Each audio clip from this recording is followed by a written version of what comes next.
Bismillahirrahmanirrahim. Assalamualaikum warahmatullahi wabarakatuh.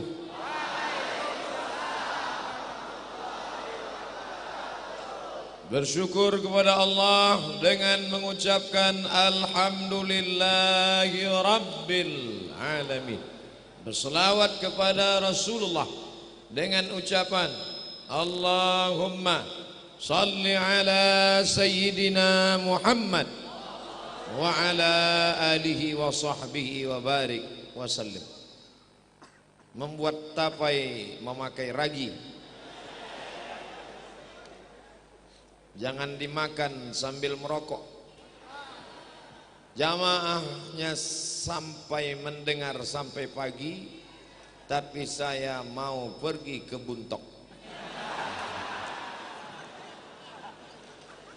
Jadi intinya saya tidak bisa sampai pagi karena selesai tausiah mau ke Buntok, Banjarmasin, Buntok, habis itu Grogot, kemudian kami akan pulang dari Balikpapan. Mudah-mudahan safari tabligh akbar ini berjalan lancar.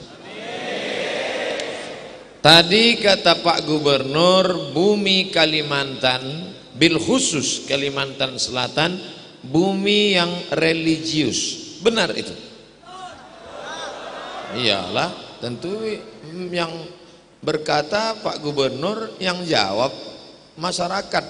Semua menjawab betul. Nanti kalau ditanya orang, buktinya mana? Buktinya ibu saya tahu sholat, mak saya tahu cara berwudu. Saya lihat dia punya buku kecil, tulisannya Arab tapi bahasa Melayu. Di luar ada tulisan Perukunan Melayu. Ternyata Perukunan Melayu ini ringkasan dari buku tebal bernama Sabilal Muhtadin. Dan Sabilal Muhtadin ini merupakan karya dari seorang ulama tahun 1710. Mudah cara ngingatnya, 1710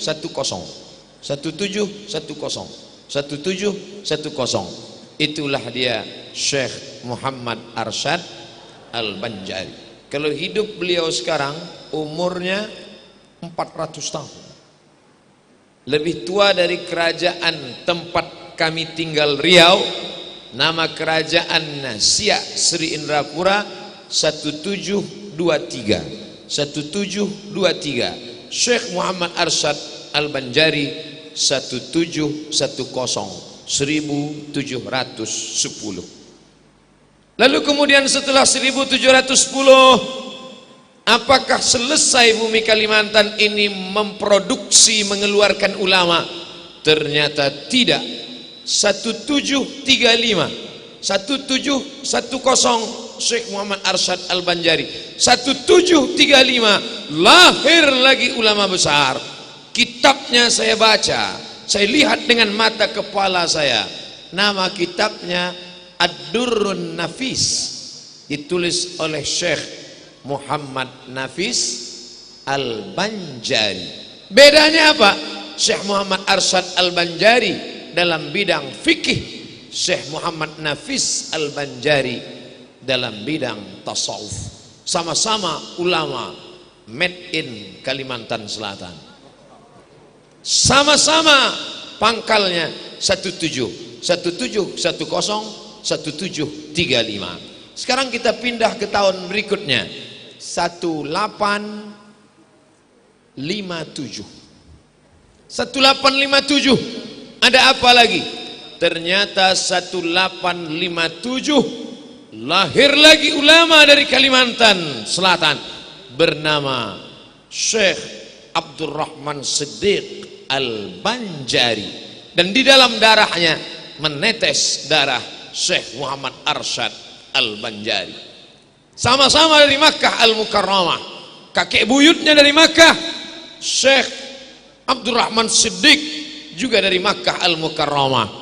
Lalu kemudian seorang sultan dari negeri kami, namanya negeri Indragiri. Saya tamat dari sekolah Madrasah Air Molek Indragiri Hulu.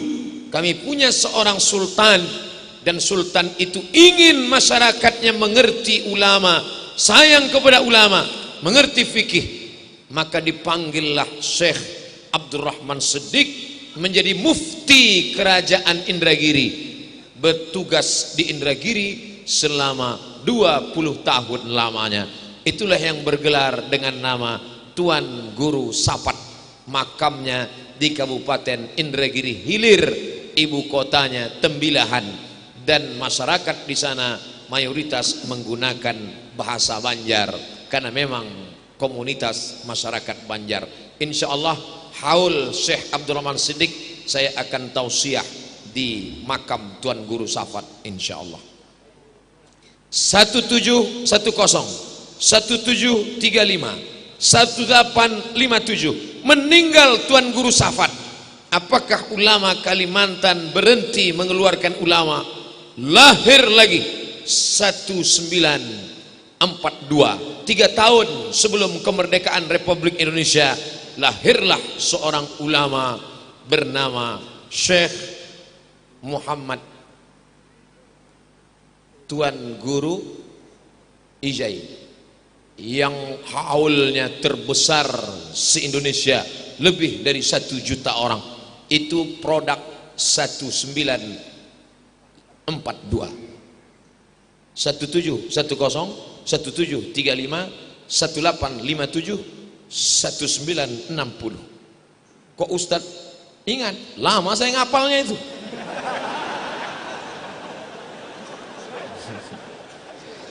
Ternyata Tuan Guru Ijai berlalu, Syekh Abdurrahman Siddiq berlalu, Tuan Guru berlalu. Apakah Kalimantan Selatan berhenti memproduksi para ulama? Tidak, masih ada Tuan Guru Bakhit di Barabai. Saya datang ke sana, majelisnya ramai. Beliau pegang tangan saya. Begitu sampai, dipegangnya tangan saya. Saya heran, kenapa tangan saya dipegang? Supaya muridnya tidak bersalaman dengan saya. Tadi tangan saya tidak ada yang megang, hampir copot tangga. Terima kasih kepada bapak-bapak kepolisian, bapak Kapolda ataupun yang mewakili Provinsi Kalimantan Selatan. Kalau tidak diamankan tadi tidak tahu apa yang terjadi. Al-hubbu yu'mi wa yusim, cinta membuat orang buta. Jamaah terlalu cinta sampai tidak tahu kalau ustadznya kurus. Dia sangka tegap, gagah dan perkasa. Sampai akhirnya perjuangan berat dari mobil sampai menaiki pentas ini. Yang saya pusingkan nanti gimana turun dari sini. Tapi insya Allah semuanya sayang, insya Allah. Amin. Begitu cara merayu mereka. Ada Tuan Guru Bakhit, ada Tuan Guru, sorbannya sama dengan Tuan Guru Ijai. Tuan Guru apa namanya? Tuan Guru Zuhdi. Saya belum pernah bertemu, tapi salam beliau sudah saya dapatkan.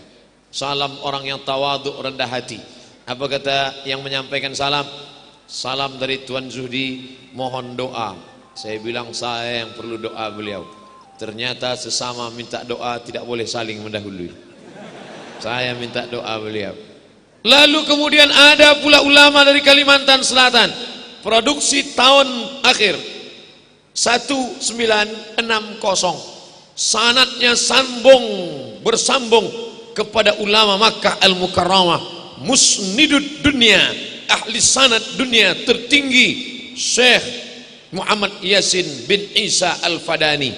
Murid beliau langsung datang dari Kalimantan Selatan, bernama Syekh Nuruddin Marbu Al-Makki Al-Banjari. Disebut Makki karena beliau lama di Makkah, disebut Al-Banjari karena beliau orang Banjar, disebut dengan Azhar As-Sani karena ketika beliau di Kairo, Mesir, banyak murid-murid beliau berdatangan talaqi, mengambil sanad hadis dari beliau, fikih syafi'inya sampai sanadnya kepada Imam Muhammad bin Idris Asy-Syafi'i.